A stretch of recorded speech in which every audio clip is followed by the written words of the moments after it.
Joining me for my next adventure is definitely a familiar face who continues to literally dominate our screens. His smoldering and intimidating looks always leave me wanting more. Well, my wish came true, and I did get more because I finally get to sit down with the man who gives me the good type of shivers every time I watch one of his shows. Ryan Larson, welcome to Verdi Chat with Mads. That's a great intro. Thanks. Love that. I mean, oh, sorry, I'm supposed to bring it intense. That's good girl.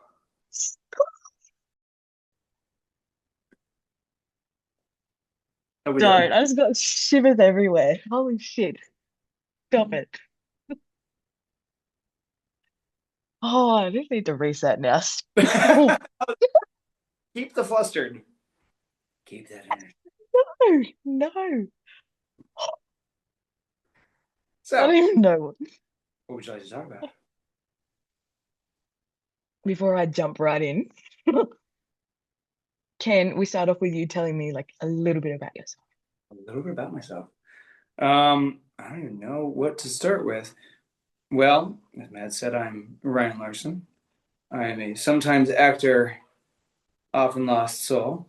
Very blessed to get to do what I do. I lately have been focusing on the verticals because for whatever reason, people like watching me in them, and I love that because I love doing them more than anything. Um, I don't. What do you want to know? I don't know. Like Well, intro about anything. myself. I'm allergic to cats and really allergic to llamas. I'm Uh, really allergic to llamas. oh yeah, you never know until you meet a llama. But let me tell you, the cat allergy is nothing. It's got nothing on.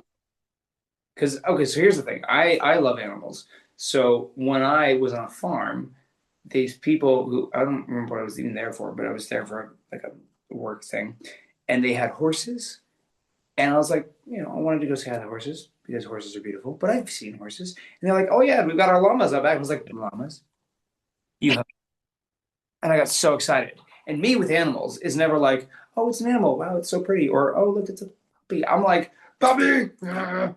That's that is the proper, adult human being reaction to an animal.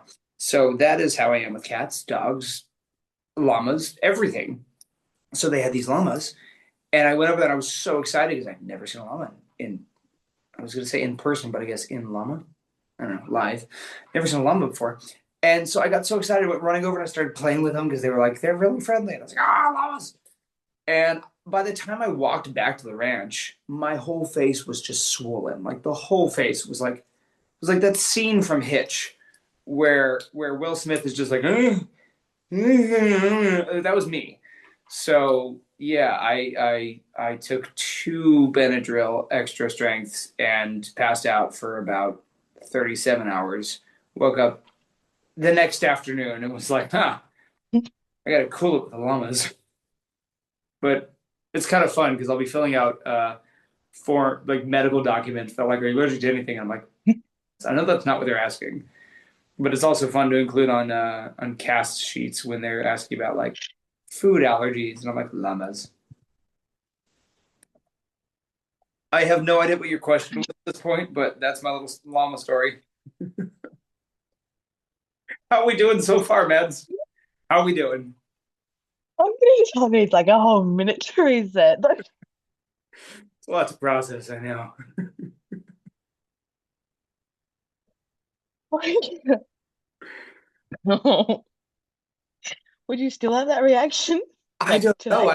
I haven't met a llama since, but when I do, I'll let you know. I'll come Oh, armed with extra strength Benadryl and hopefully nothing to do for the next day and a half.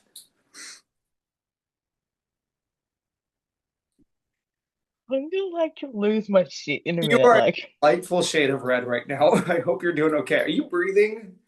Like I see you laughing. yes, I think any actual air is coming in. not much. So yeah, Oh shit. there's your intro to Ryan. He's an actor. He does verticals. He's very happy about it. He has a vendetta against llamas. Well, Like, at least your vendetta is like not solely against cats. So, I have nothing against cats. I love cats. I've lived in Istanbul. Cats are beautiful monsters. Nothing wrong with monsters. Seriously, every cat I've met has been how do I say this politely? Not the kindest of animal, not to me, just in general. But then I went to Istanbul, and oh my God, have you been to Istanbul No, I haven't even left Australia like, yet? yet. So they like if cats in Egypt were worshipped as gods, Istanbul is just one step down, like one small step on that ladder down. They love cats there, and it shows because every cat in Istanbul is basically on the street wild, but they're not feral. They're everybody's cat. So you'll be walking down the street, having a chat with a friend, walking through a park, having a chai, having a tea, and you just scoop up a cat and you're walking along, stroking the cat, and for however long you want to play with it, it's just there with you. And then you put it down when you're done, and it goes off and it runs into a store and just sits on the shelves or it hangs out, at the grocery or on the train. Like, and they're all clean and they're well loved and they're so sweet because there's no competition for food. There's no territorialness. They're just everybody's house cat, and the house is the city of Istanbul. It's amazing. I have nothing against cats. I'll give that to you on the llamas. Oh, I'm that sorry. sounds like my I am uh, unserious to a fault. It doesn't always come through in the characters that I play. oh, far out. Like so like Does your face hurt? yes. Good. Was that your goal? Just to Ah, oh my goals have fun. sounds like my type of country. I need to Well, move to Istanbul. make happy and be happy, and that's it. But now my next question's like don't I don't know, fit the vibe. What do you mean they don't fit the vibe? Let's try me. I try to do research before I talk to you guys. So like you went to university. I did. Was it neuroscience that you Yes, it was. what about that career path didn't appeal to you though? I wouldn't say that it didn't appeal to me. It didn't move me. I found neuroscience fascinating. I stumbled into it by mistake, literally. I went to the wrong class.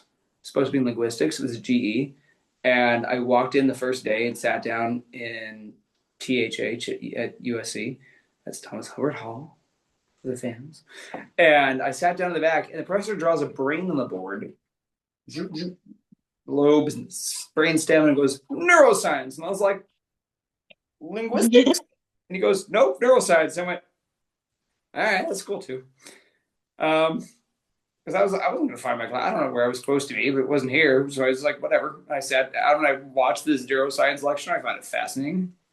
Um, Honestly though, while I don't use my degree on a day-to-day basis, I genuinely feel like I use the experience and what I learned a lot. I mean, neuroscience is it's the biological study of human behavior. So it's psychology plus like physiology of the brain. But it's why a lot of it is asking, why people are the way they are. It's understanding people. It's what makes the psychology aspect is kind of what makes people tick, and that is kind of our work as actors is to we study human behavior in order to embody it, in order to tell stories. Because I could be me in every single story, but that wouldn't be very exciting. That would just be watching the miscreant adventures of Ryan Larson doing nonsense every day, which I don't have a blog post or a vlog for a reason. But when I'm living the life of somebody, it's why does he act this way? Why does he respond this way? It's walking a mile in that person's shoes. That is kind of the thing that fascinated me about neuroscience in the first place. So, and then on top of that, the discipline to follow through with something, to study at 3 o'clock in the morning when all I want to do is sleep and die. Uh, and I'm completely exhausted. That's great training for we're on our 8th day in a row. And yesterday was an 18-hour overnighter, and we're right back at it. And it's like, I just want to die and sleep. Let's do it. It's welcome fields. But short answer, I loved neuro. I was on the path to going towards med school. And let me tell you, mom is so proud not to have a doctor in the family. She's like, oh, I really wanted an artist instead as a son. No, they're proud of me now that I'm functioning. And I thought, I have this experience, this opportunity, but I have at this age and this time, it's all I've ever wanted to do is act since I was like 5. It's the one thing that I felt like I was put on this earth to do, and I finally had the opportunity to do that. So I committed full steam ahead. I didn't want to sort of half-ass both things by trying to, like, I don't know, maybe see if I can pick up an acting audition while also trying to do med school. And so I was like, I'm going to commit to the thing that I always wanted to do and give it everything that I've got. And Like, what inspired that? which part? The like the wanting to act and not, completely go like neuroscience. Well, the neuroscience was a later in life thing. Honestly, I wanted to act since I found out what acting was. I always loved movies. I always loved stories. I always loved adventures. And then I started. I think it was like the second time I saw like the same actor in a different movie. I was like, "What?" Could And be then in two places at once. this is a job that you can do. This is an option. Like you can play make believe. Because you're learning stuff when you're 5 or whatever. Um, and I thought it was the coolest thing, and I just started like learning everything I could about everything about movies and behind the scenes, videos and stories from set, and biographies. And so I loved everything about the industry and about movies and about creating movies and telling stories and TV shows and acting. And uh, that's what I wanted to do. And I was, 11 years old and trying to convince my parents, hey, let's move to LA because that's where, and they're like, Dad's job is not in LA. We can't move to LA. And I was like, but I got us. I'll take care of the family. That argument shockingly did not work coming from an 11-year-old. So I had to wait. And that dream sat there for the longest time. And the people in my life who were near me, none of them ever knew anybody who worked in the industry, let alone succeeded. We didn't have, a gaffer in the family or an actor or a writer or anything. Like, it's just not, the industry wasn't part of our lives. So of course, in the well-meaningest way possible, I was encouraged to look at other options, more realistic options, other things. So I spent the next 10 or so years of my life trying to figure out what the hell else in my life I would want to do and move me, interest me in the same way. And trying to convince myself by getting a real degree that, there was other options that I could do. And the day that I graduated, I finished my degree. I graduated with honors. And my parents were like, "Okay, we'll take you anywhere in the city you want to go. What do you want to see? Where do you want to go?" And I just like Googled like acting classes, and I gave them an address, and they dropped me off at this acting class. I'm still wearing my graduation robe. Did my first official acting class because I got the degree. I did the thing. Because I was like, I'm gonna commit full steam ahead. Just randomly rock up in your robe. Yeah, randomly. I mean, I did graduate. It wasn't fully random. I didn't wear it the next time or ever again, for that matter. In the bin. I mean, what do you do with your graduation robe? You donate. Give it back to school because you're like, I'm never going to use this again. Give it to somebody who can't buy one. Well, ours were like the school had them, so we had to give them back. Like, Ours were not. Ours, we had to buy ours. what? Yeah, yeah. So you had like two options. You buy one from somebody who graduated from a recent year and give them like, I don't know, $20 for one, or you had to like buy a new one, which is wild to me. It's like, what are you gonna do with it? It's cute. You can shorten it and wear it again later. Like, no, it's not a bridesmaid dress. It's a graduation robe. You Oh my God. You're I doing can't take half this call seriously. I give up. you're doing great. Look at Thanks. Like just doing holding great. it together. Oh, Don't. Oh, look don't. at you're doing great. I resist the Stop urge to it. give another. Stop it.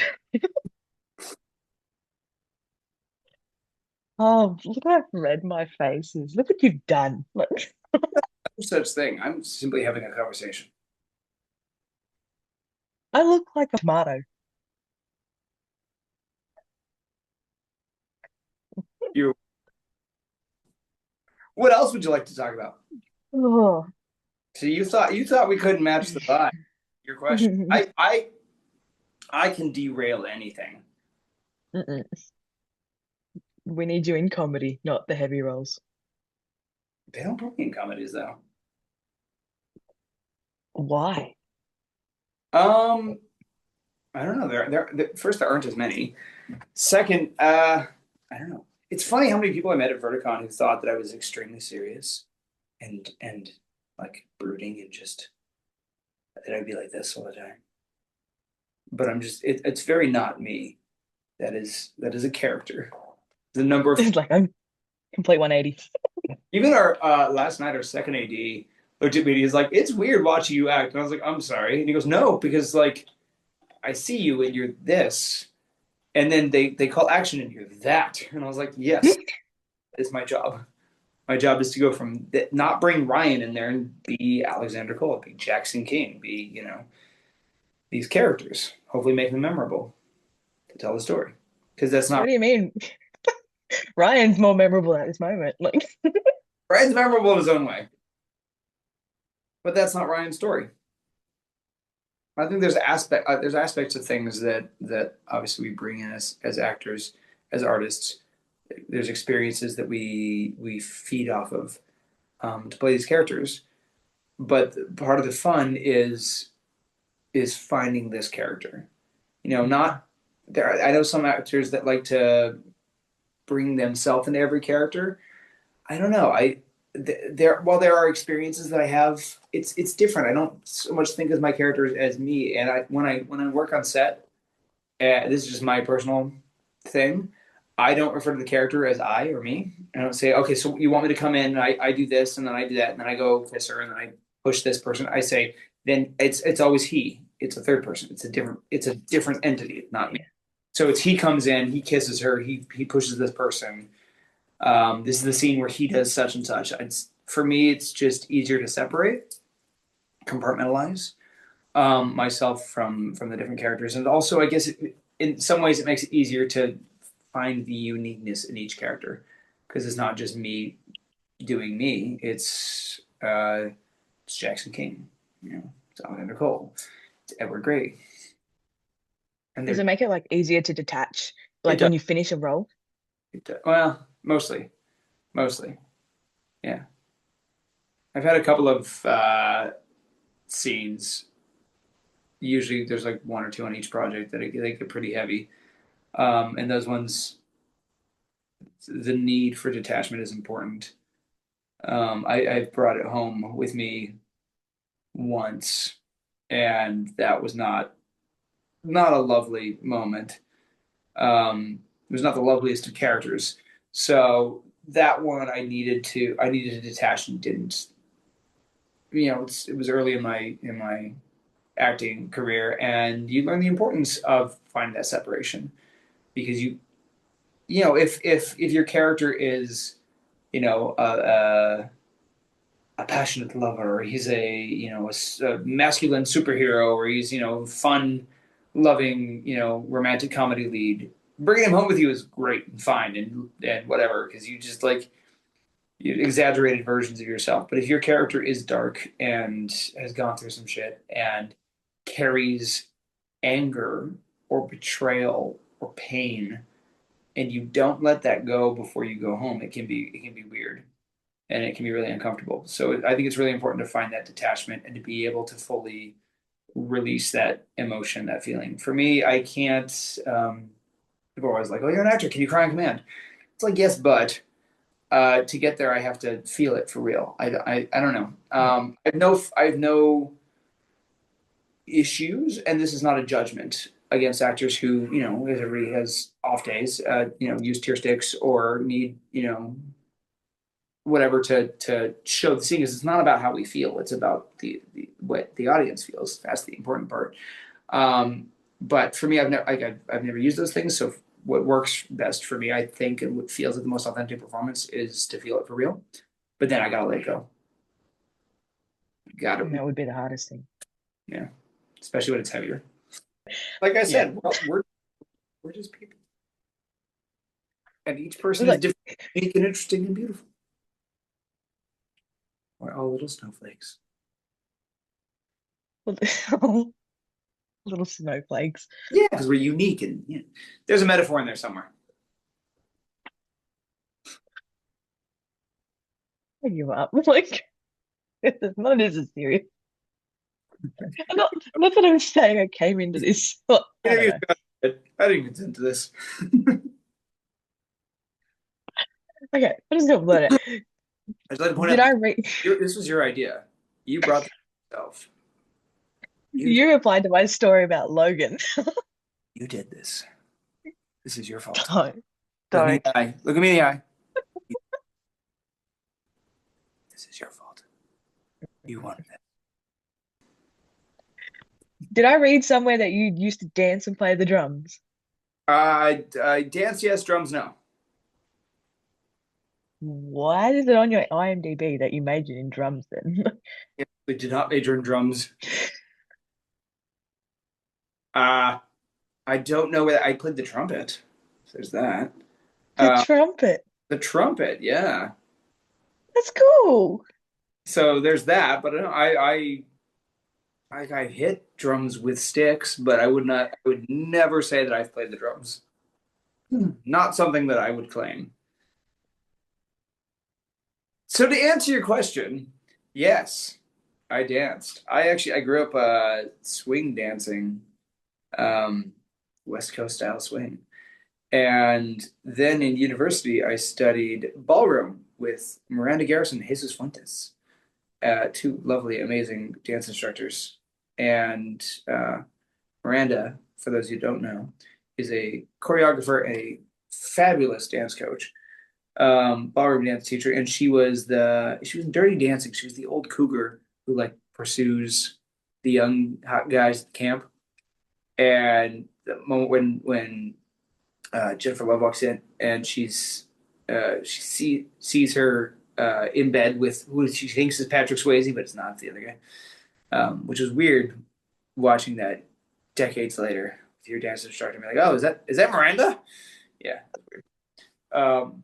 But I did ballroom in uni, and then focused mostly on Latin dancing. And I love salsa, bachata, merengue, cumbia, tango, but I don't tango as often as I would like. I want to get back into it, honestly. LA has such an amazing, amazing dance scene. I gotta get back into it. I'm back in LA. I can totally do that. I've been here like 3 days. No, that's not true. I've been here like 8 days. I've got you back in your dancing. Like, I gotta get back into it. I'm excited. You got me excited. inspired. Inspired. Oh, this is the energy that I bring to set. This is me on my best behavior. So imagine it is it is a whirlwind of delightful chaos. I am nothing if not chaotic good. I feel sorry for anyone that works with this thing, man. I am a goddamn delight to work with. I'm not saying that you're not I a delight, but I sorry. can't even get a full sentence out. Like, This is why I only feel sorry for the assistant director. That's it. No one else. The AD is trying so hard to keep that set, structured and aligned, and I am doing everything I can to rip that sucker off the track. Go that way. I really, this is ridiculous. You're I don't think great. I've ever been a tomato so much in my life. Really proud of you. Doing Oh, great. thanks. Well, for looking like a fruit. You know, no, it I was don't fun. know. This is my customer service voice right now. This is my customer service voice. This is my front facing voice. This is just I don't know. This is just how I am. I am unhinged energy. I have RBF. What's that? Honestly. RBF, RBF. What's RBF? resting bitch face. Yeah, that's not what that is supposed to look like. No, this is Giggly, not it. smiley. Yeah, I basically have that for every character that I play. What resting bitch face? Because Like, literally every set that I'm on is like is this. It's just this wild, fun, silly, stupid energy, and then they call action, and it's this, and it's just intensity. And they call cut, and I was like, it's back to this stupidness. It's great, that's just from naught to 1,000. Like, huh? that's from naught to 1,000. That's cool. Absolutely, 100%. You get whiplash. It's great. Oh, oh. Just, I don't know. I would not be able to be on set with you. Probably not, but it'd be fun. It would be fun. I wouldn't be able to take it like anything seriously. I'm a professional. As a model and actor, Mm. which environment do you feel pushes you more creatively? Acting definitely. Modeling, I do enjoy, and I kind of, I guess, in some ways, approach both the same way. Like in modeling, there's people that go that do that job, do that career, and then they have, especially like an e-commerce shoot. It's like this is the pose, this is the pose, this is the pose, and that change. And I don't know. I remember my first contract was in India, and they were like, Ryan, show us your e-com poses, and I was like, what are e-com poses? They're like poses you do for e-commerce. And I was like, I don't know. I just sort of like get up in front of a camera and dance, and I just play, and they take pictures, and that's it. And I feel like it's the same way. I get up there and I just dance. I don't know. I like to just let it happen.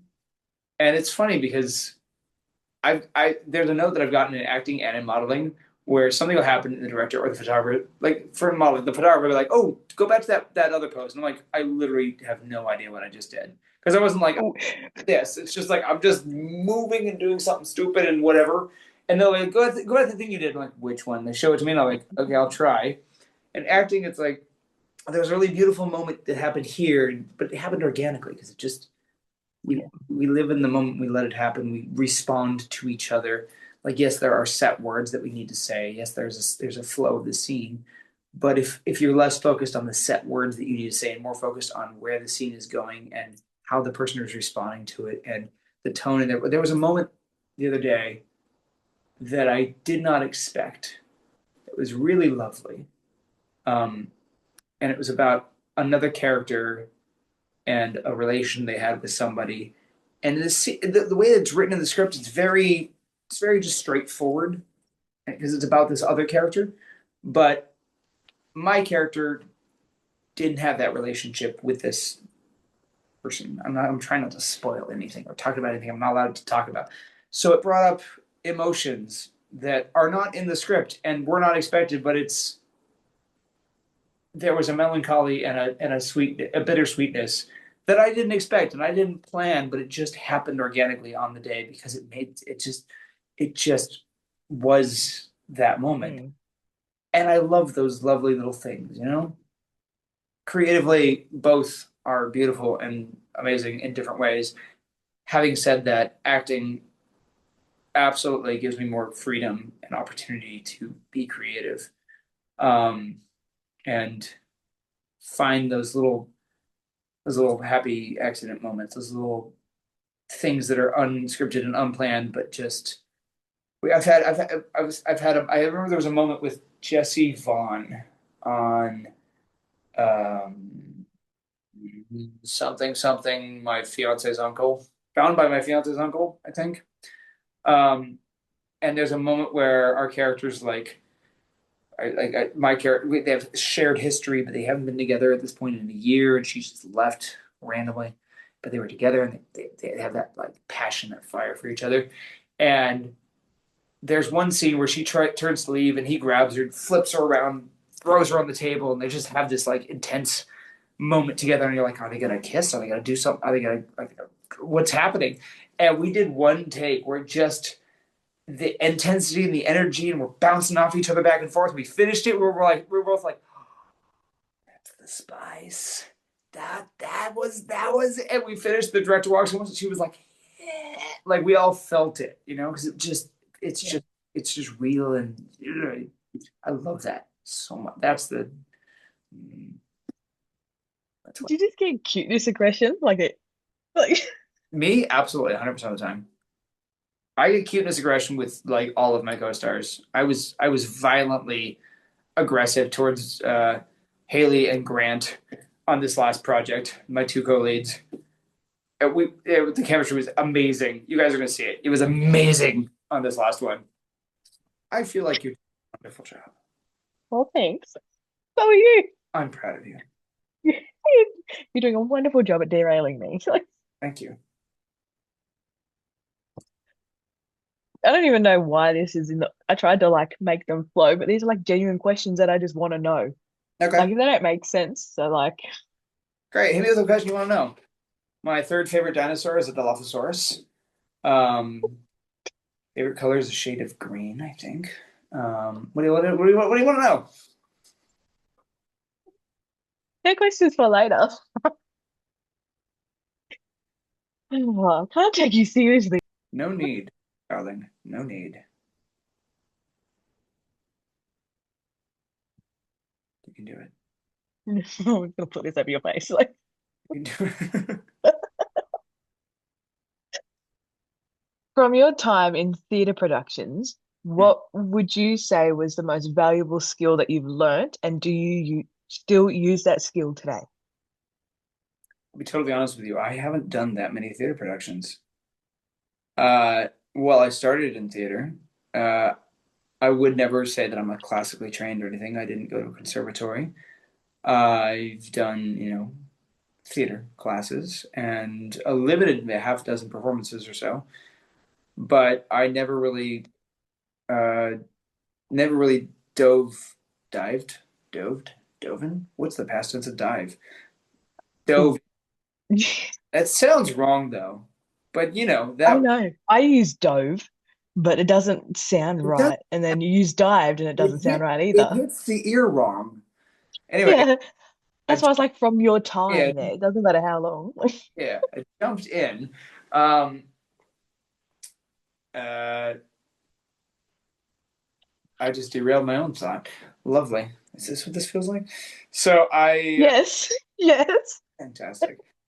I had a half dozen performances or so. I feel like I've been very blessed to work with a number of trained, excellent theater actresses, and theater actors, but I myself would never classify myself as like theater trained.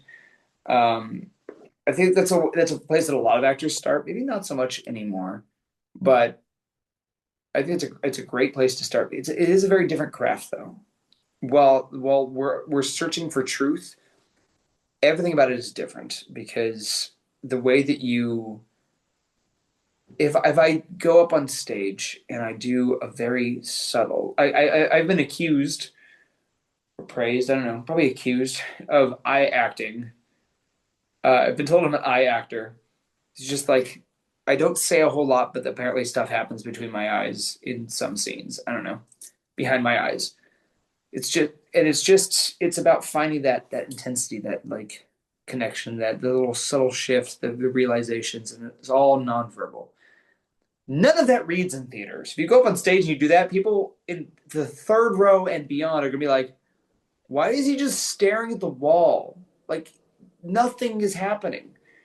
Whereas we have this close up, Yeah. extreme close up in film, and we get to have these little moments where you see into somebody's thought process, and you see the heartbreak that happens, and you see the realization, you see the fear, like you see all these subtle little shifts that we don't get in theater. So at the same time, in theater, there's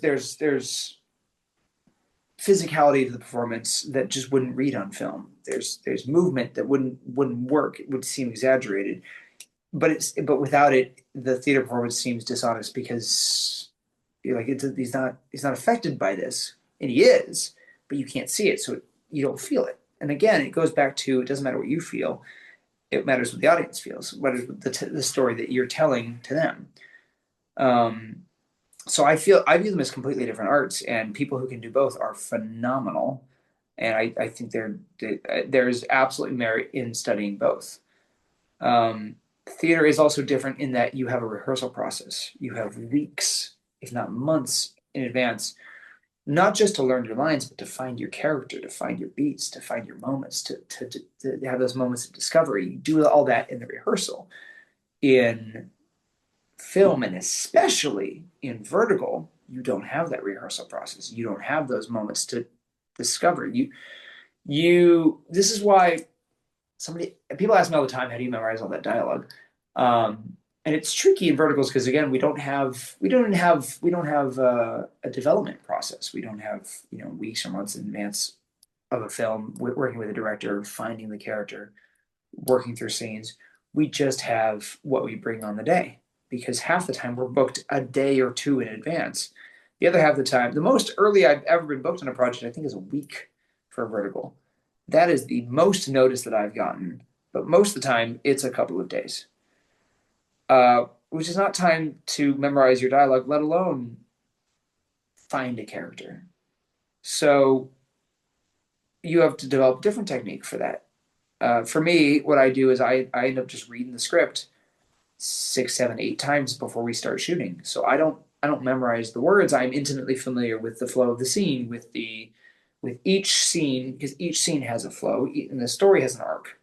So I have my list of key moments that change characters and adjust things that happen in the story. This is where they first kiss. This is the first breakup. This is where they get married. This is when he realizes the betrayal. This is where he changes. This is where he softens. This is the arrest.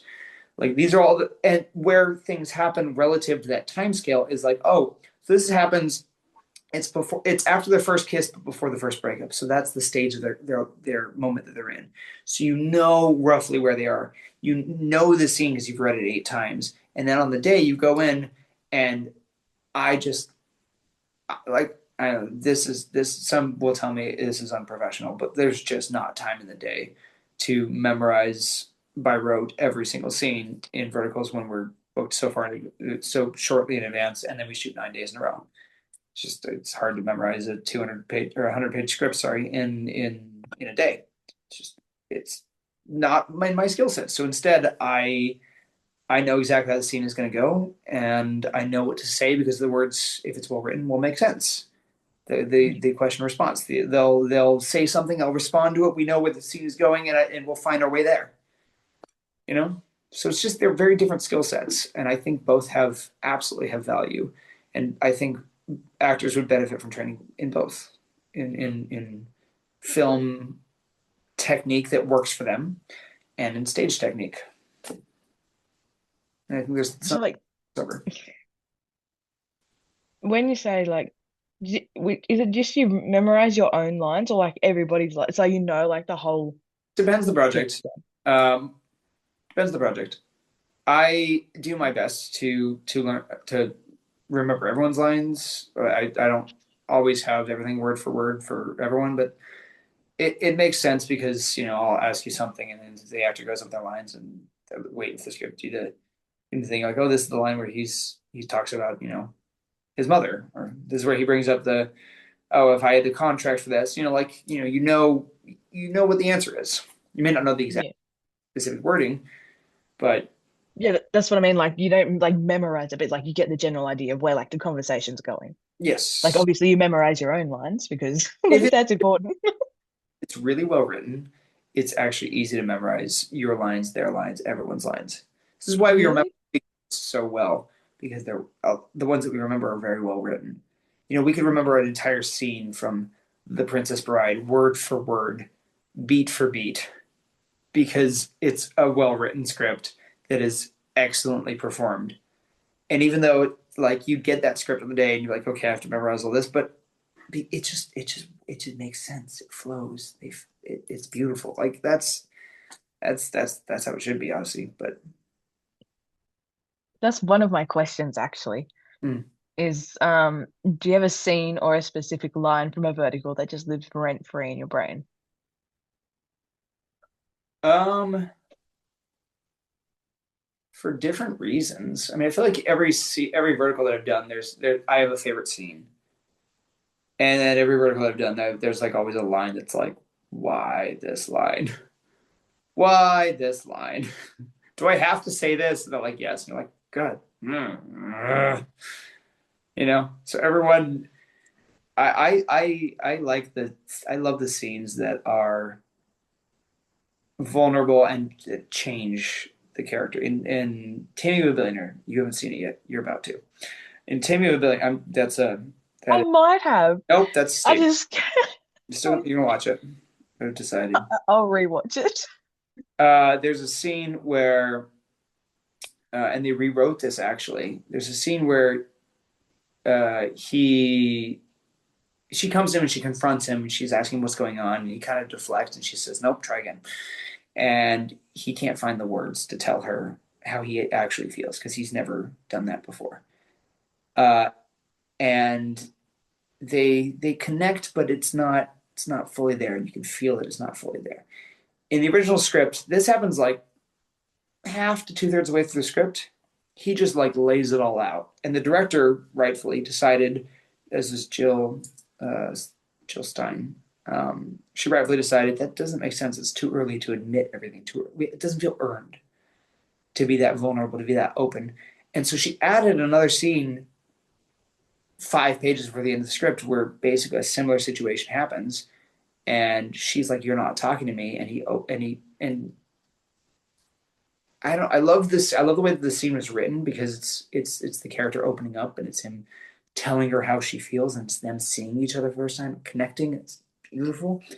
But also, I love the little accidental moments that happen on set, like Maddie Morelli, who did Taming and Tie Me Up with me, is a beautiful theater actress from Canada, and she's very well trained and excellent to work off of, and is used to this rehearsal process and finding those moments and reacting naturally to her partner within the scene. And so there's a moment where she asks me something like what is it you're not telling me? And I paused before delivering my line, and she got frustrated and turned around to walk away. And I grabbed her and flipped her back, and I said my line. And it was this like beautiful unintentional moment of like, as a last ditch effort, this is it, this is everything, this is the only thing that's going to keep her here with me, because he's so frustrated that he has to spit it out.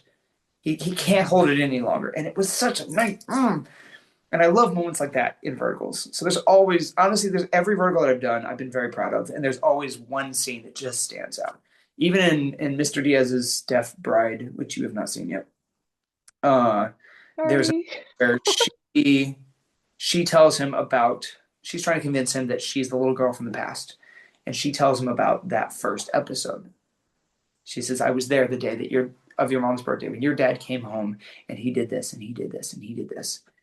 And that scene hit me like a truck. It hit me so hard, putting myself in the shoes of this little boy watching this happen, and the repeated behavior of dad coming home and doing that. And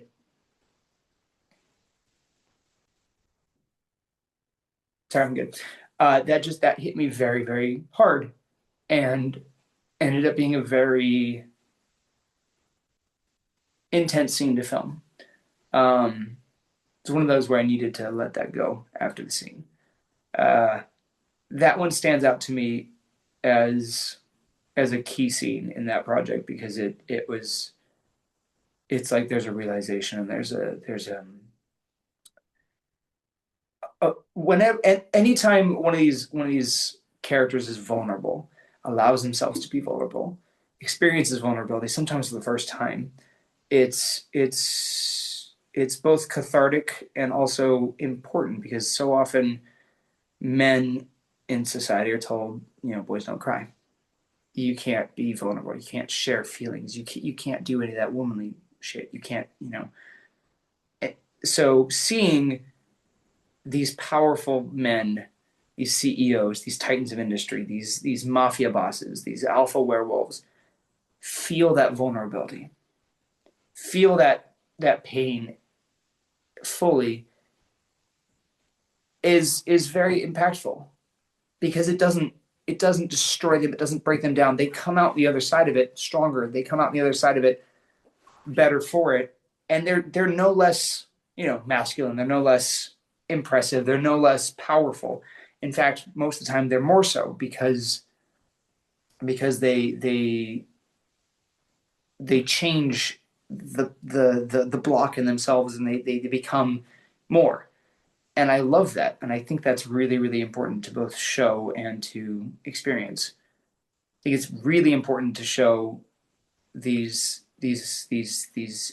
hyper masculine, very intense, strong men having that vulnerability, having that finding power within the pain. Because we don't get a lot of depictions of that. No, we don't. Like for me personally, I appreciate it. Like when, I don't know, a guy not bears his soul, but like obviously lets you know like the emotions that he's experiencing, going through. Like I like when they are able to like identify Yeah. how they feel instead of just like full shield. Yeah. And half the time that feeds the story that we're telling is half the time the first half, 2/3 of the story, they're putting up that shield until they're in a position where putting up the shield means losing her. Putting up the shield means losing himself, or it means everything that he cares about goes away. And he's forced to tear down the shield because that's the only thing that's going to keep things together. It's the only thing that's going to accomplish the one thing that he truly wants, whether it's Yeah. her or it's fixing the family or it's finding his daughter or whatever the objective of the story is. Half the time, it's because I think some people are afraid of looking weak. They're afraid of looking like a victim. They're afraid of being perceived as such. And uh, I think these moments when they're really well written come out when there is no other option. And I love that. I genuinely love that. And it shows strength to me because um, to allow yourself to be vulnerable like that, especially as a man, means that I don't know when you let yourself be that vulnerable, it's scary, but you have to have that strength and that trust in yourself to come out the other side unscathed. You know, I the whole time that you were saying that, like the quote that I have in my head was, "It ain't weak to speak," it's true. That's true. and that perfectly sums up everything for me, anyway. Yeah, Because no matter what way you say it, just as long as you don't, I don't know, act it out in the wrong way. absolutely. And most of the time, these stories, I don't know. I think a lot of the times these characters are acting out in the wrong way because they don't speak, because they don't Exactly. care how they feel, and instead they're lashing out or they're fighting back against it or they're resisting it, and it Because leads to negative consequences. they don't like have the words like they can't identify because they've never, put it into words how they're feeling. Yeah, yeah. They just know that it's painful, or it's scary, or it's bad, and they push it down, push it down, push it down until And it that's when erupts in the wrong emotion. and that's when women we always get given shit because we talk about our feelings. Like, well, from what I've seen, like what I've experienced in my life, like I was always given shit for, labeling my feelings, but that's literally what I was taught when I was a kid. Sure. Because I was like, label your feelings, and when you identify them, that's when you can work on, you know, solving them. How do you solve anger? You find the underlying cause. You find what the actual feeling is. We've all heard that anger is a mask. Anger is the mask that often covers some kind of pain. It's a trained response to change the energy. You know, it's turning that vulnerability outward So if something is trying to hurt me and I fight back against it, I lash out against it, I rage against it, I might hurt something, but it can't hurt me. These are all responses. These are all triggered responses to pain, to sadness, and it's scary to experience that, to feel that, to let that acknowledgement happen. And sometimes, I'll be honest, as a man growing up, sometimes it's scary to acknowledge that you have sadness or that you have pain because that perception of being weak. Men are not perceived as weak for having anger. They're perceived as being, out of control or, aggressive or whatever. But sometimes men are also praised for aggression in sports, in various social dynamics. Misguided aggression though is obviously toxic and dangerous. You know, It's needed. most of the guys in these verticals need therapy. Oh We yeah. used to talk about their feelings a bit, and so I think it's really important to show those things in these because of the lack of depictions of men being things other than aggressive. This video is Death Bride shot in Korea. It was heavy. That one was one where I read the script and I had concerns about doing that one because of the content, because it starts off with a pretty intense domestic violence scene that's a flashback to when my character uh, was a little boy, and that is obviously not something that a lot of people are comfortable with seeing, especially in the vertical space. But I felt like it was an important story to tell of how these things affect people and live with them for the duration of their lives.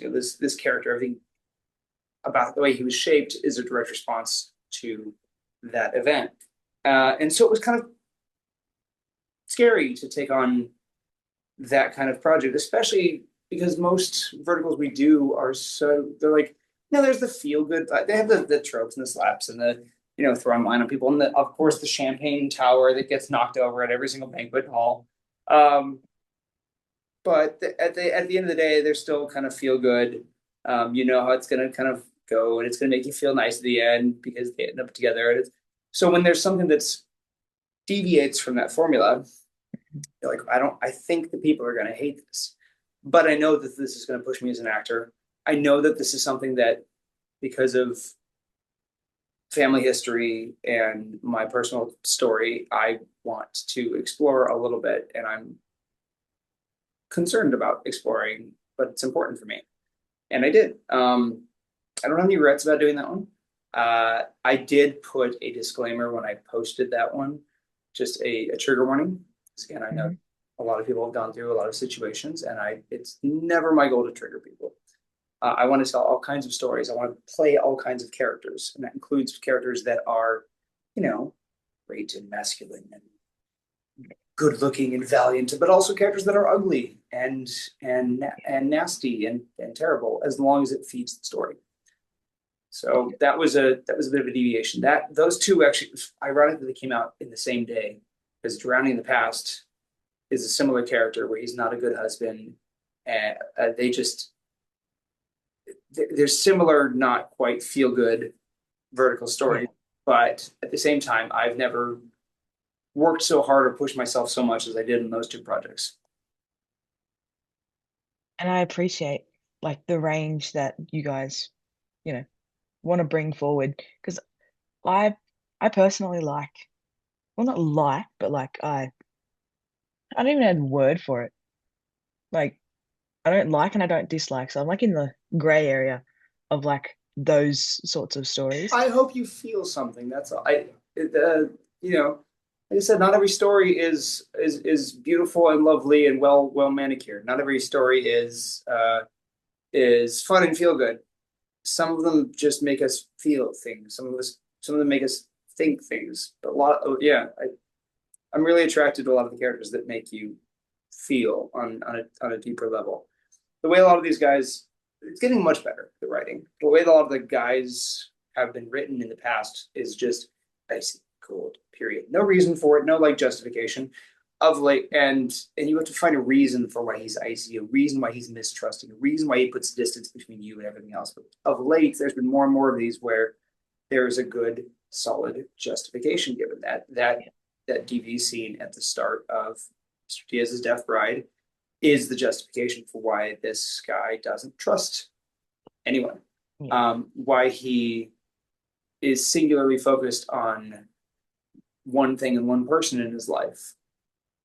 It shapes who he becomes. And the character, I'm so excited for the project. I just finished last night at 2 o'clock in the morning.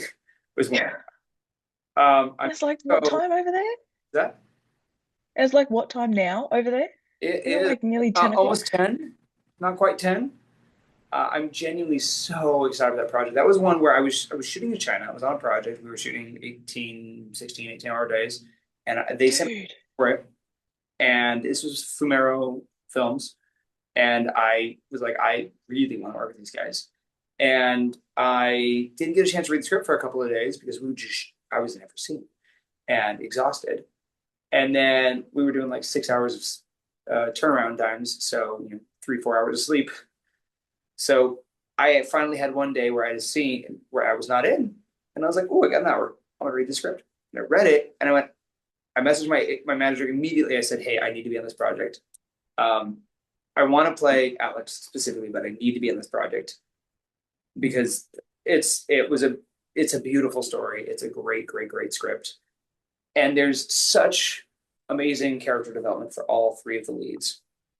It's two brothers, and there's a female lead, and all of them have a history, a childhood that was incomplete for different reasons, Yeah. and all of it shapes how each of them are the way they are. One brother has a big chip on his shoulder, and he's a bit of a hellion, and he's sarcastic, and he's charming but witty, but also shallow because of his child. Yeah. One character is icy and cold and distant because of his past, and that not only shapes who they are, but it informs the decisions of how they move forward. And it's a beautiful script. So excited for it to come out. I mean, we just wrapped it yet. It's not going to come out soon. But oh my god, I'm so excited. I can't really talk about it yet. Mr. Diaz's Death Bride, I shot in Korea, and I shot it at this point like 3 weeks ago, or 3 or 4 weeks ago, maybe. I think maybe a month ago, and it's been out for what, 2 weeks now. Like that one was really fast turnaround. But then Yeah. Tammy the Billionaire is great. It's fantastic, by the way. I love that one. It's with Maddie Morelli, and we shot that in Canada, in Toronto. But that one we shot like 5 months before it came out, and I was really excited for that one. I really liked a lot of the work we did in that one. I love the story, I love the characters, and I don't think it's just that they sat on it. It's just that the clients kept sending it back and going back and forth for a while, and then they had it for a while, and we're just waiting, and I don't know. Then one day I went into the editing bay for that production company because I'm a big fan of the editors. Editors are unsung heroes. So I went in there just talking to them, and I saw that they were rendering it, and I was like, "Oh, is that coming out soon?" They said, "I don't know. We've sent this back and forth like 6 times. We hope so." And then, like I think a week later, it was out. But yeah, that one took 4 or 5 months before it came out. So it could Mhm. be. I've seen as fast as 2 weeks. I've seen as long as I've seen people who have projects that they shot at the beginning of 2025 that are not out still. So I don't know. We And like a lot of you that I've talked to are like, oh, I got like 15, 20 in the vault. or I don't know And I that was many. like, Most of mine have come out. I think I've got 3 or 4 in the vault. sometimes they change the titles and like Absolutely, they changed the the title. poster. And I was like, have I seen this? Have I not seen this? Like, what is going on? Like, They're like, wait, I know these two actors. I watched one with these two actors, but it had a different poster and a different name. And you click on it and go, oh, it's the same one. well, especially like if we're paying for subscriptions and like I purely sometimes go off the poster. Like I usually like, I I've don't had know. a couple that have come, like Taming the Billionaire came out, and they used 2 or 3 different posters depending on what app you watched it on. It was always called the same thing, but completely different vibes. Completely different. There's one where it's me up against a window looking solitary and dark, brooding. Damn you, billionaire. And there's one where it's like me and Maddie just sort of gazing at each other's eyes. It's like a romance. Damn you, billionaire. And then there's one where it's the two of us. It's like she's up in my arms and we're both smiling and it's a big like rom com vibe. So they're very different vibes. Same Yeah. project. Promise. I like to go through before I purchase the app subscription and like put some like you know how you star them or like I don't even know. You star them and it You save them goes order. into like your set. Yeah. And I usually like I don't know, get like probably 15 or 20 before I buy the subscription so that I know that I have content to watch. Yeah, you have a reason to go click because there's things that you specifically want to see on top. Yeah, and then I was like, have I seen this? Have I not seen this? Because like, what the heck? Yeah, I don't know, but it's a very unique, wonderfully chaotic niche in the industry. Someone should just like get a group of people together and like we don't even have to be paid. I'll do this for free and just like pre-screen it and see, you know, if there's any like, I don't know, inconsistencies before it gets like, sent worldwide. And like That, we can all nice. figure out a name for it. That would that would be a lot of content to go through. We do so many of these. But still, I used to watch like 6 of these a day. That Like, is impressive. That is that is an impressive number of hours spent watching anything. and I feel really weird for admitting that, but like as soon as I woke up, I mean, if like you I think sat about it, if you think about it, let's be honest. Like the average person is probably on their phone for 6 to 8 hours a day, just mindlessly Instagram, Facebook, TikTok, just scrolling, just YouTube. The old school, souls would be on Wikipedia doing their wikifaris, just getting lost. You were one of those, weren't you? no, I'm not. Hmm. How old do you think I am? Uh, Like, I didn't say old. I said old soul. I am an old And soul in a young body.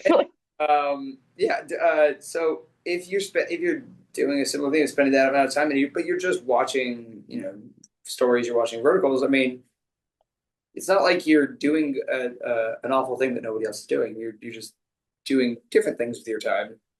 You're not just swiping doom scrolling on TikTok. Instead, you're doom. I never picked up that trend though. I didn't either. I don't get the doom scroll. I can't do it. Like there's a few apps that I very rarely frequent, like Facebook, for example.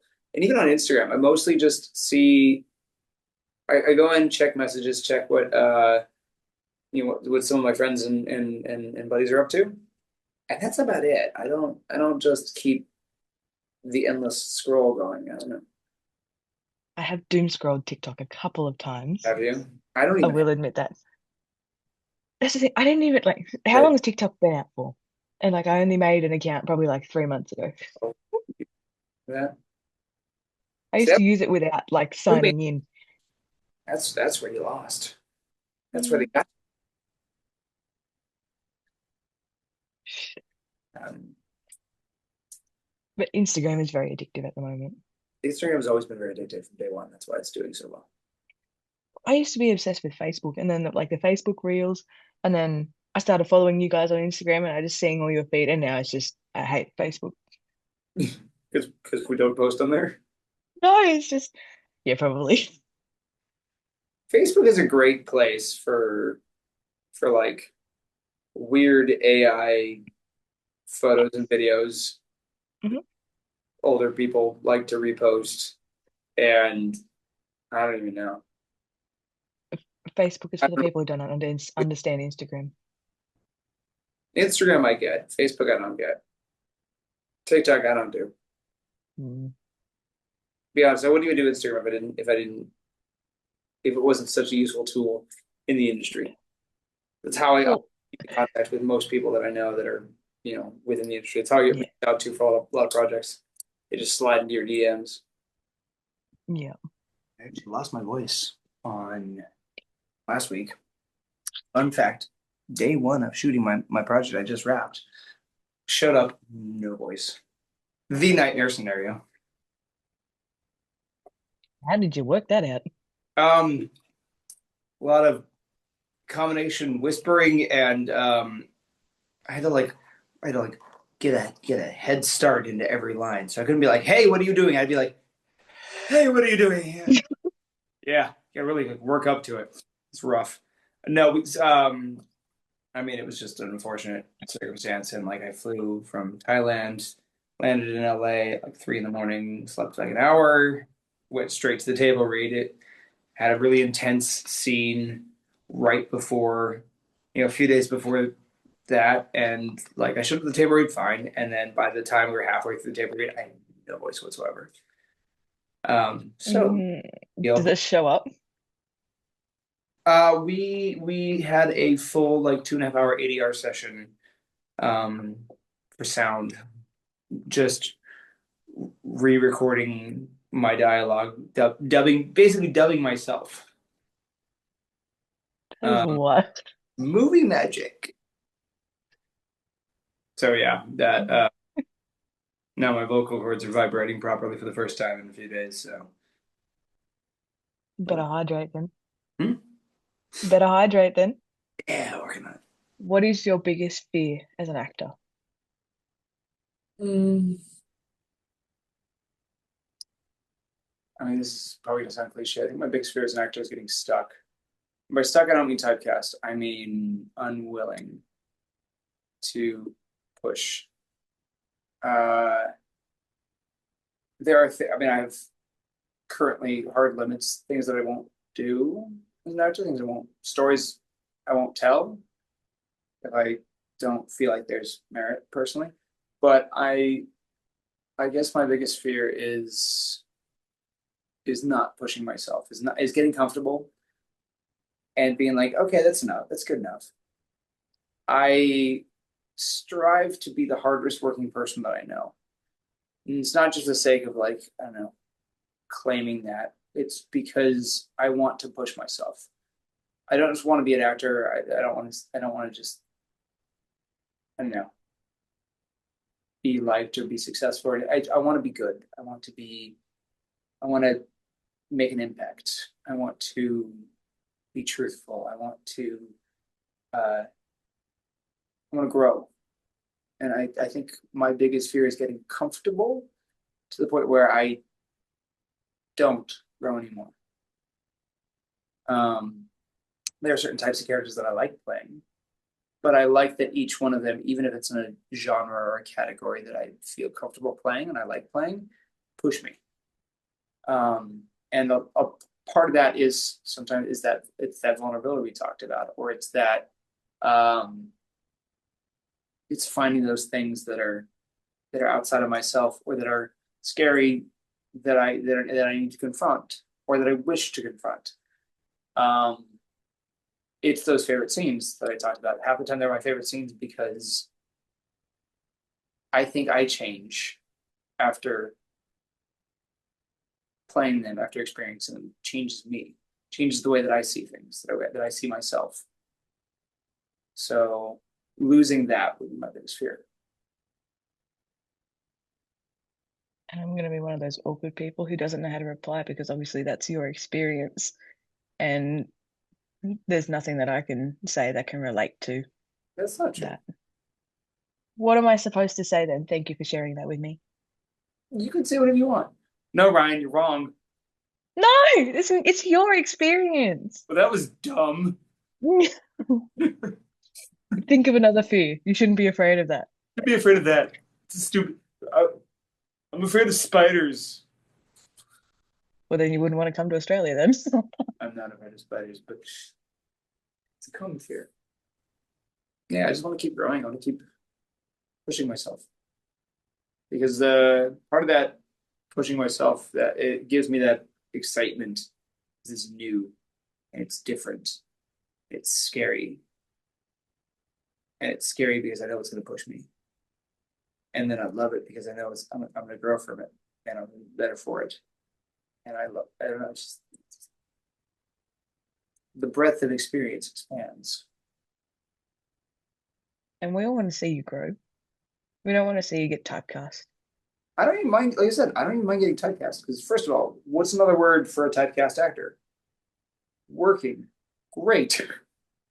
But even within being typecast, like if I just got typecast as the mafia dom, I'd be fine with that because I'm sure there's it's again it's finding those things that are unique to each guy and find those things that are uncomfortable within each guy.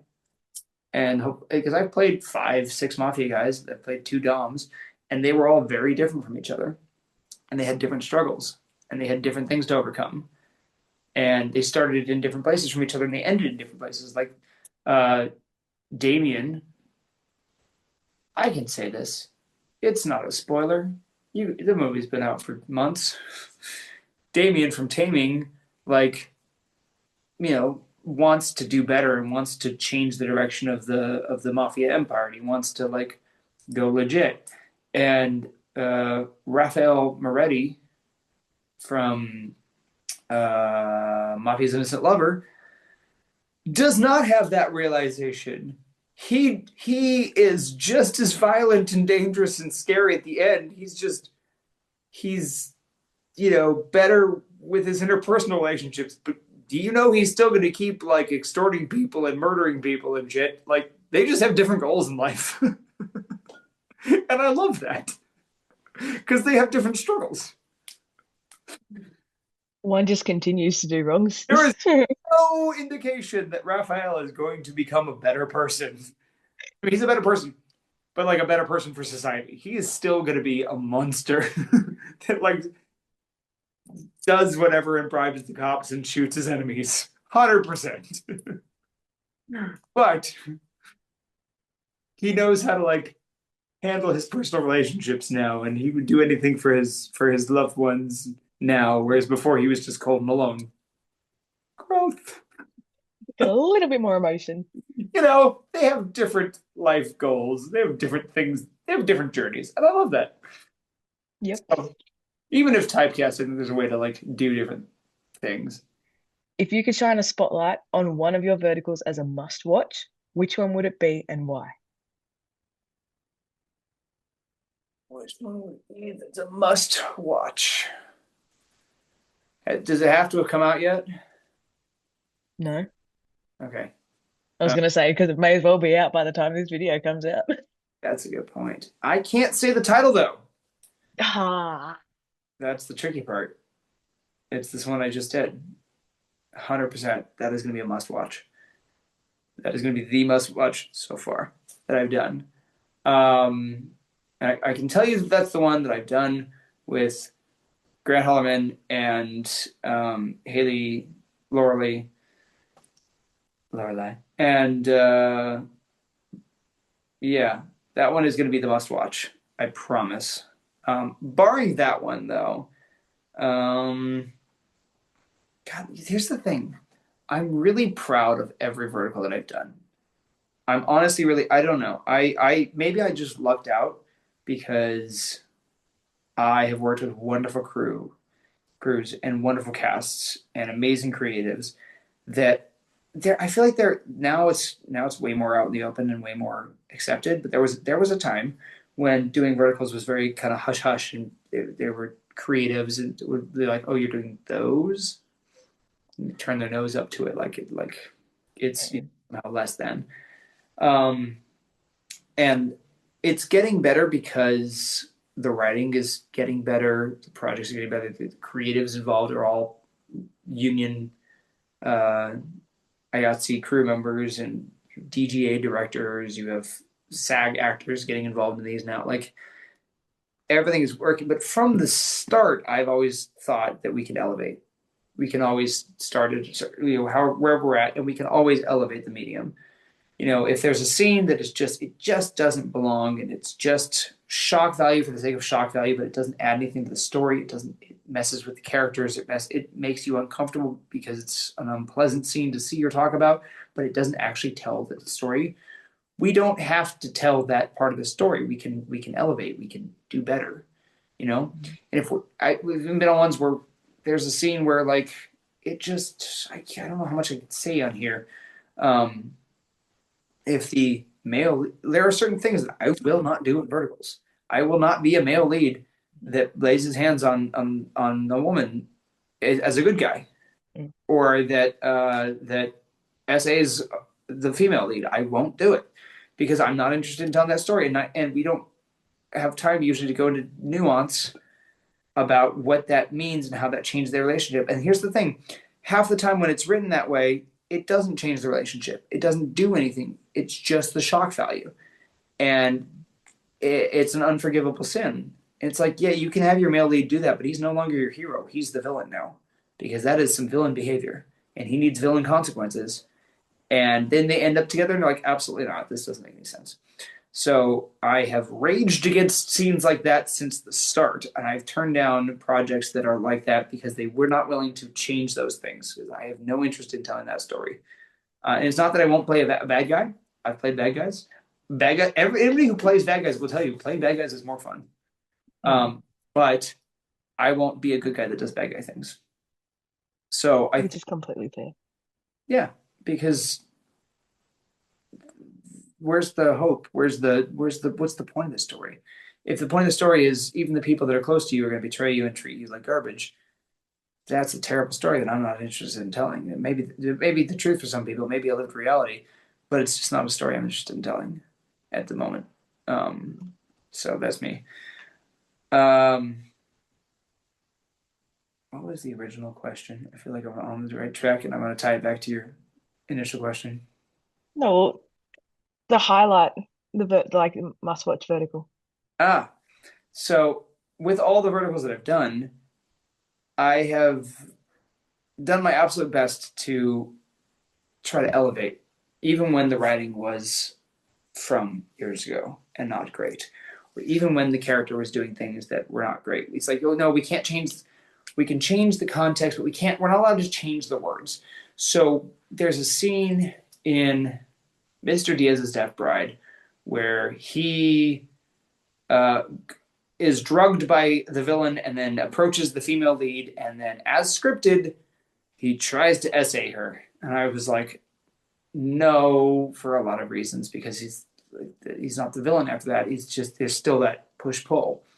Mhm. So because what happens is he kisses her aggressively, she pushes him off, and then she says something like, if you want to go an itch to scratch, go use that woman that you brought home or whatever. And the response to that is, but you're my wife. Is how they want it to be. Is how it's scripted, low and dangerous, which is gross for a number of reasons. Obviously, this was maybe a translation thing, but it was scripted that way, and it was like, but this doesn't even make sense because he's solely obsessed about this person when this girl that he knew when he was younger, and all of a sudden he thinks he's entitled to this woman's body because she's his wife, or just because he's drugged. None of this makes sense. It's out of character. And we said, can we change that line because that's the line that's the issue. That's the line that makes it aggressive and bad. And they said, no, you can't change the line. We're not allowed to change the line. So we're like, okay, how do we make this to where it doesn't come across as him assaulting her? Because I know he's drugged, but I'm sorry, drugged is not an excuse for assaulting somebody. That is how you respond to a situation, and you may not be in your full head, but I guarantee there are people out there that it doesn't matter what or how much of any substance they've taken, they would never assault somebody. It just wouldn't happen. It's not something that would ever happen to them. So we weren't allowed to change it. So we had a conversation with the actress and with the director, and that became, her pushing him off and saying, if you want to scratch an itch, go do it with somebody else. And this is somebody who they're married, but he's never really treated her like his one and only. He's never really cared about her. It's a contract marriage. And so he gets close and tender and leans in and whispers to her, "But you're my wife." And she has this moment where she realizes that he sees her as his wife, as like he's treating her as a wife for the first time, and she softens. And it's no longer that aggressive, I'm entitled to your body, Yeah, is I see you and I want to connect with you. And same words, totally different scene. We can always elevate. yeah. Point is, I've been really proud. I wouldn't say all my verticals are must watch. I would say that all my verticals, if you watch them, I would be proud to talk about them. Um, So the one that is just wrapped last night, and uh, either Tie Me Up or Taming of a Billionaire. I'm really proud of both those. They're such great stories. Yeah, you get one mafia, one dom, one the Blind Bride of the Scarred Mafia Boss. Working title was Blind Desire. Uh, on Viglu is one that I'm very proud of. The editing on that is top notch. The cinematography is amazing. Ono Ueda was our cinematographer. Just great story, unique take on the mafia genre. Um, really well written, and really just top to bottom great cast and crew on that one. So those three. But when this one comes out, this I always feel this way, honestly. Every time I do a vertical, I'm like, this one is the best one we've ever done. And I love Like, that. I've never, feel like I get better and better and better. yes, yes. I've never done one and thought, well, that was shit. I hope nobody watches this. I've done ones where I'm like, the moms are going to hate this. Like Drowning the Past and Mr. Diaz's Deaf Bride.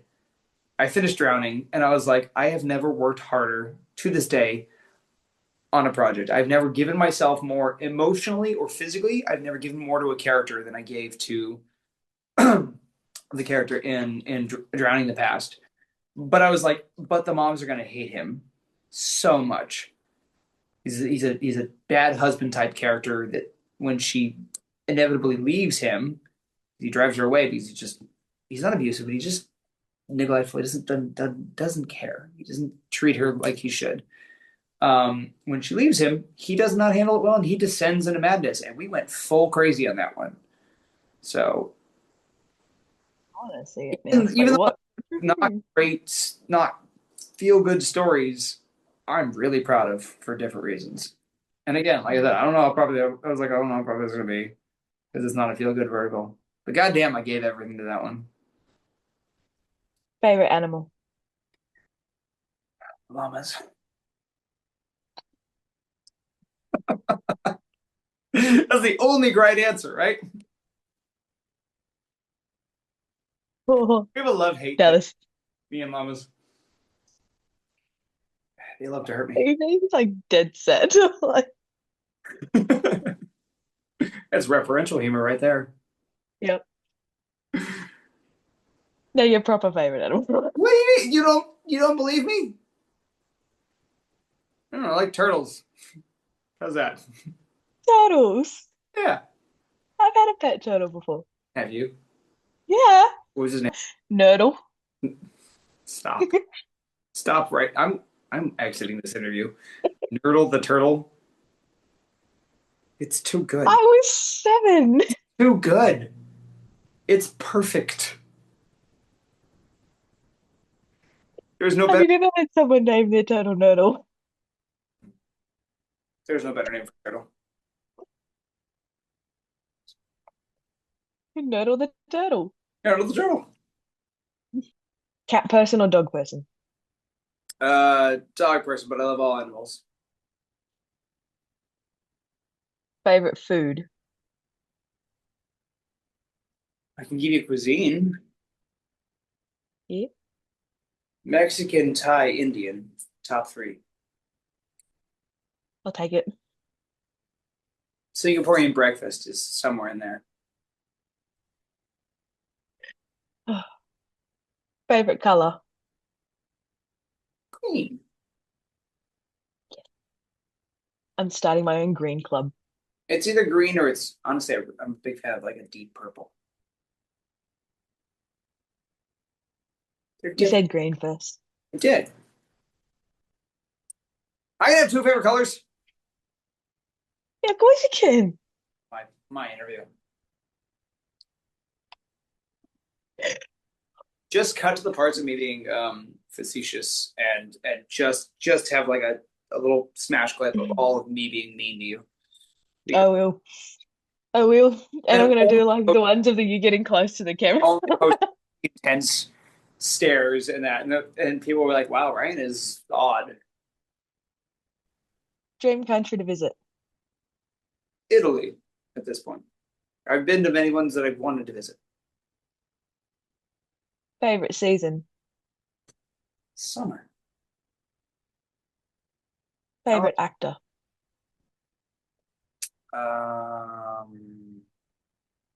currently Nicholas Holt. Think I Warm know. Bodies, Renfield, um, Mad Max, Favorite movie. Princess Bride. Favorite music genre. Depends on my mood. If I'm cooking, like like old school salsa.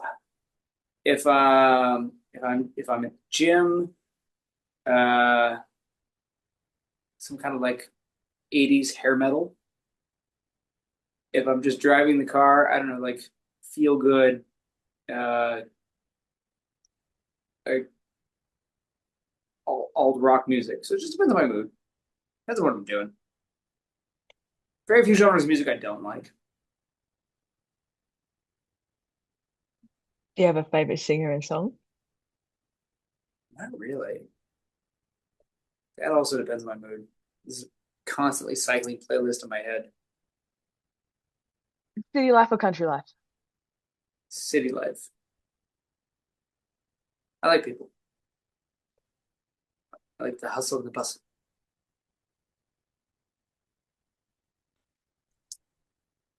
Biggest pet peeve. Um, Rudeness.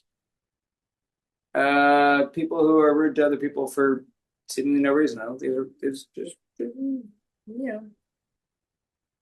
Why? I like to live my life by one motto. Don't be a dick. That's it. That covers basically everything. That's the golden rule. That's everything they teach in the Bible. That's everything. Don't be a dick. Just gonna clip that.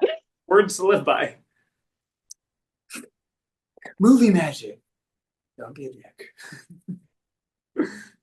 Name three things you can't live without. Three things that I can't live without. Um, can I not live without? Here's the thing.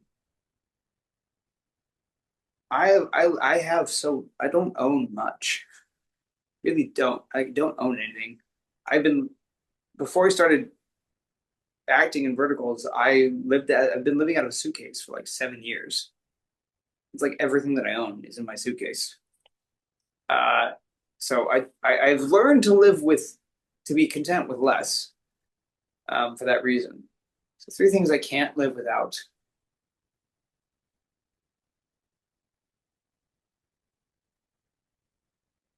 I'm trying to think because my answer would have been different, a year or two, or 3 or 4 years ago. I can't think of material things, if that makes sense. But Yeah. like excitement. If I wasn't excited about tomorrow, if I wasn't excited about the future, I don't know. Wouldn't be able to keep going, right? Because like, what is there to Mm. look forward to if there's nothing that excites you? So I'm gonna go with some sort of excitement or some future hope. Um, uh, I don't really know. I honestly like. I don't have enough stuff to like care about the things that I have. I guess if you want to have like a material thing, I use my iPad every day. I'm currently on the iPad talking to you. I use it to watch movies, to watch videos, to do research, to go through my scripts, to do my interviews, do my self tapes. So we'll say the iPad. Um, uh, what do I own? What is actually mine? My puppy and a sense of excitement. How's that? Done. Done. Yeah, this one, I don't even know how to explain it. And Like when I first started doing these like interviews with you guys, it was just one like question, but now it's like evolved. So it was. describe yourself in 5 words or less. And Oh now boy. it's 5 words or less, one sentence, a quote, a poem, Oh my however God. you want to, yeah, however you want to describe yourself. Like, He did the thing. uh, how would I describe myself? I would describe myself as relentlessly optimistic to a fault, um, and genuinely grateful. I view myself as a person whose life has been a series of wonderful experiences punctuated by truly magical ones. that's beautiful. Like, And I'm grateful for I that. don't, and I'm grateful for you talking to me this morning. Right? Thank you for this opportunity and for the get to know you. And thanks for putting up with me being 30 minutes late. No, 7 minutes but late when you messaged me, hey, everything all right? And I went, the only yeah, reason I got in the message, hey, are you all right, is because I was supposed to be on this call 7 minutes ago and not 2 hours from now. And remember, you're always a good girl. Don't forget that. Bye.